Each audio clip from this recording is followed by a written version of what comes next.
Alright gamers, welcome to the definitive Marvel Rivals waifu tier list, the only list that actually matters. And listen, if you're thirsting for the husbando tier list too, I got you, but that depends on you. So if you want to see it, just drop a comment, hit that like button, and subscribe.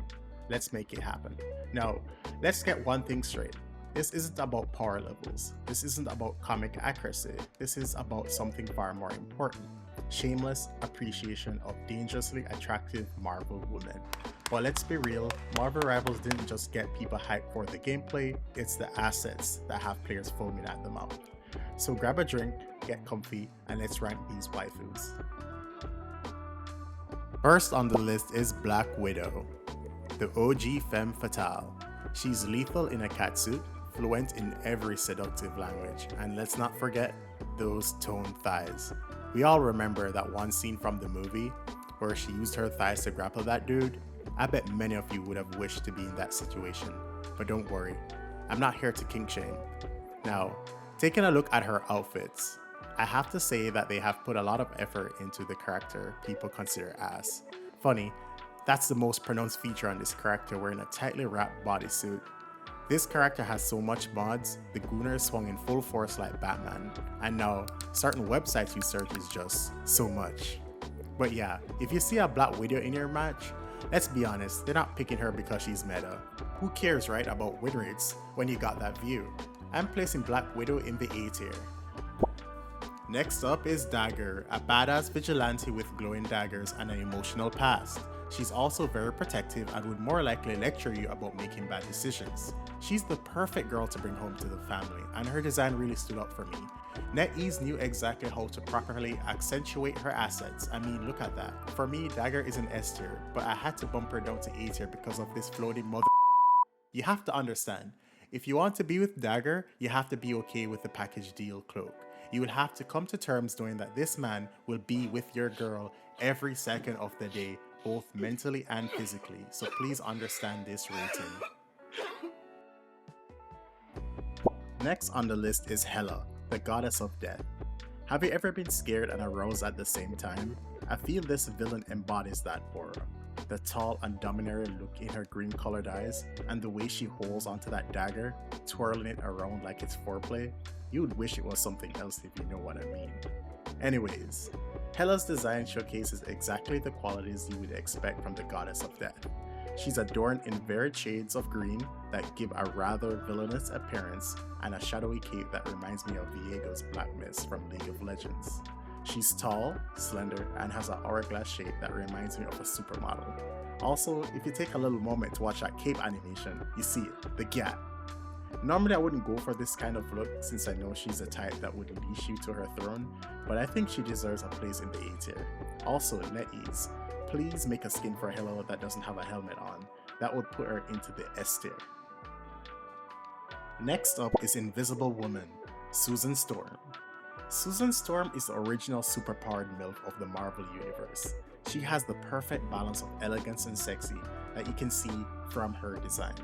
Just look at how she carries herself, standing so cutely with her knees slightly close together, showing that little thigh gap and that soft expression on her face. I get it. You want me to talk about the elephant in the room, and I mean she has a lot of it, but hear me out. I think these qualities is what makes her so attractive. She also has no times for simps, talking about you no more. I do have to say, since her conception of being added to Marvel Rivals, she has been one of the most thirsty characters I've ever seen by our community, and it's within reason. Look at her malice skin. I mean, look. I felt NetEase wanted to one-up the Gooners with their own skin, and it's perfection. Nothing touches this. It's so hot it literally burned a hole in my wallet.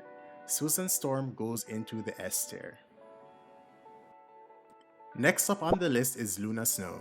Listen, Luna Snow isn't just a K-pop idol, she's a phenomenon, and one of the most meme characters in Marvel Rivals, aside from Jeff. Her ultimate literally puts on a show where she dances for her team while everyone else struggles between life and death. What makes Luna Snow unique to me is that playful and confident attitude. She knows she looks good, and she wears her outfit to best show it. Her base outfit is actually one of my favorites. The black and white two-toned hair, thigh-high boots, and her tight booty shorts that you can watch again and again while you use her ultimate. NetEase knew what they were doing making this game a third-person game. Thank God, finally it makes sense to buy skins. Luna Snow has now become a staple in your search history, hopefully on reputable sites. And with this level of mass appeal, I already know she'll be getting a ton of skins like Kiriko from Overwatch. And honestly, I'm not complaining. For me, Luna Snow is an S tier. Next is Magik. She was raised in a hellish dimension known as Limbo, where she became its ruler.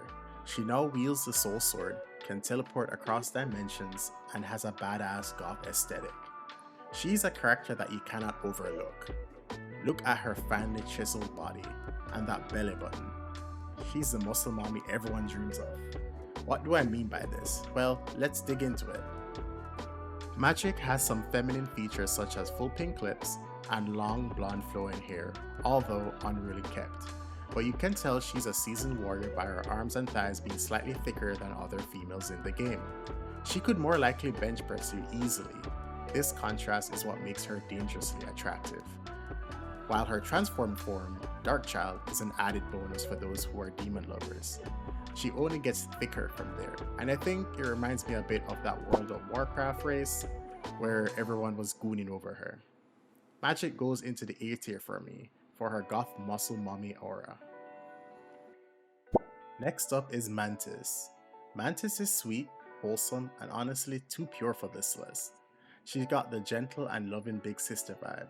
Now, there is no character in this game that pissed me off more than Mantis. She's always putting me to sleep or going full DPS and somehow out-damaging you. But aside from that, just look at that adorable face. She's just too cute. You would more likely want to wife her up at any given chance. But in my opinion, in comparison to the other ladies on this list, she's not as dangerously attractive. I would say she's one of the safer options to bring home to the family and meet with your friends. But considering we know she has the ability to read your emotions, this can potentially create some interesting scenarios based on your deepest desires. She would know exactly what you want. Nonetheless, she's a cutie, but far too innocent for this list, so I'll be putting her into the C tier. Next up is Peni. Psych! Sorry guys, but she's going straight into the not even with a 10-foot pole tier. I know we have gone into the debate of whether she's 18 plus. Speculation aside, until NetEase straight up confirms it, I'm not taking any chances. My lips are sealed on this one. If we get official info, I'll update the list. But for now, yeah, I'm good. So we will be moving on. Next is Psylocke. Alright, let's cut the BS. This is Psylocke we're talking about. Nobody understands Psylocke's backstory more than me. Actually, I'm joking. It's a hot mess and I don't understand a damn thing about her story. But you know what I do understand? That body. Yes, I'll be glazing the hell out of her. Psylocke was the reason why I booted up Marvel Rivals in the first place. The second I saw that Vengeance skin, my credit card automatically entered itself and completed the transaction. It was fate. It was in that moment I knew it was time to say goodbye to Overwatch. I know I have been reviewing mostly base skins thus far, but I'll be a little biased here. I can't move away from the Vengeance skin. I mean, look at these finely crafted polygons to create one of the most awe-inspiring ass cheeks created in a video game. Granted, 2B will always have them beat. What I love about Psylocke, she's fun to play and great to look at. I love the heroine aesthetic of wearing a leotard and thigh boots. Find me a cosplayer who can pull that off IRL. Actually, scratch that, drop links in the comments for science. I'm sure others would appreciate it. So for me, Psylocke is a S tier, no debate. Psylocke mains know exactly why they play her, and it ain't just for gameplay. Alright, next on the list is Scarlet Witch. You ever met a woman so powerful, she could rewrite your entire existence just because she woke up on the wrong side of the bed? Well, that's Scarlet Witch, a walking, talking red flag wrapped in pure temptation. What do we know about Scarlet Witch? Well, she wields reality warping chaos magic, and has a tragic past that makes her mysterious and brooding. I think Marvel Rivals did a great job in her design, and it's quite distinguishable from the rest. The easiest being she's fully clothed. She has a look of, well, a witch. There's no identity crisis here, but what really pulls me in about Scarlet is that mature feminine face and striking eyes. Then we move on to the Imperium Matron skin. You get a sneak peek of that gat, and those lovely legs on her. She has no reason to hide them. Nice. It's peak. Now, gameplay wise, she's kind of brain dead easy. Her whole mechanic is sucking people. In all honesty, Not the worst skill to have, especially when I'm on a loss streak. No shame in an auto aim. Scarlet Witch sits in an A tier for me now, but the moment they drop her classic comic outfit, that's an immediate S tier. Please Marvel, do the right thing. Next up is Squirrel Girl. Look, we gotta talk about it. She knows how to handle nuts. The big ones, the small ones, she's got full control. And whether you like it or not, you're getting a mouthful. Squirrel Girl is quirky, thick mommy that made her way into the hearts of many. You don't even need to aim with her, just spray and pray and somehow you are the MVP. Honestly, huge props to NetEase. This is one of the best plump design characters I've seen in a while.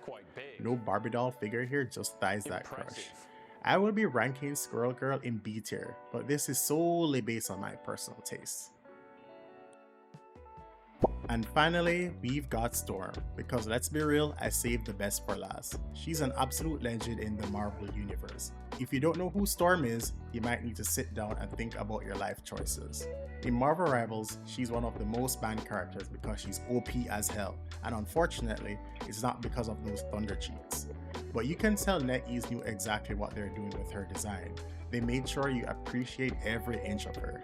There's just something so captivating about that long flowing white hair against her deep radiant skin.